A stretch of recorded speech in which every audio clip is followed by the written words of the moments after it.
അല്ലാതെ കൈവശത്തിലുണ്ടായിരുന്നില്ല. കൈവശം അപ്പോഴും ഈ താമസക്കാരുടെ കയ്യിൽ തന്നെയായിരുന്നു. കൈവശക്കാരുടെ അല്ലെങ്കിൽ കയ്യേറ്റക്കാരുടെ കയ്യിലായിരുന്നു. പിന്നീട് അവിടെ താമസിക്കുന്ന ആളുകൾ ഫാറൂഖ് കോളേജുമായിട്ട് ഒത്തീർപ്പായി. ഫാറൂഖ് കോളേജുകാർ പറഞ്ഞ പൈസ കൊടുത്ത് ആധാരം രജിസ്റ്റർ ചെയ്ത് വാങ്ങിച്ചു. അത് ഇവരുടെ പൂർണ്ണമായ ഉടമസ്ഥതയിലും കൈവശത്തിലുമുള്ള വസ്തുവായിട്ട് മാറി.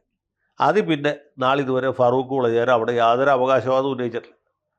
ഇവിടെ നിന്ന് കിട്ടിയ പൈസ കൊണ്ട് ഫാറൂഖ് കോളേജ് അവിടെ ഒരു ട്രെയിനിങ് കോളേജ് ആരംഭിച്ചു. അതിൻ്റെ കെട്ടിടം പണിഞ്ഞത് ഈ മുനമ്പത്തെ പാവപ്പെട്ട മത്സ്യത്തൊഴിലാളികളും തെങ്ങേറ്റ തൊഴിലാളികളും ചെത്തുകാരും ഒക്കെ കൊടുത്ത പൈസയാണ്. ആ പൈസ കൊണ്ട് പണിയിച്ച കെട്ടിടം ഇപ്പോഴും അവിടെ തന്നെ ഉണ്ട്. അവിടെയാണ് B.Ed കോളേജ് നടക്കുന്നത്. ഫാറൂഖ് കോളേജിന് മറിച്ചൊരു വാദമില്ല. ഞങ്ങൾ വിൽക്കാത്ത വസ്തുവാണ്, ഞങ്ങൾക്ക് ഇപ്പോഴും അതിൽ അവകാശമുണ്ടെന്ന് അവർ പറയുന്നില്ല.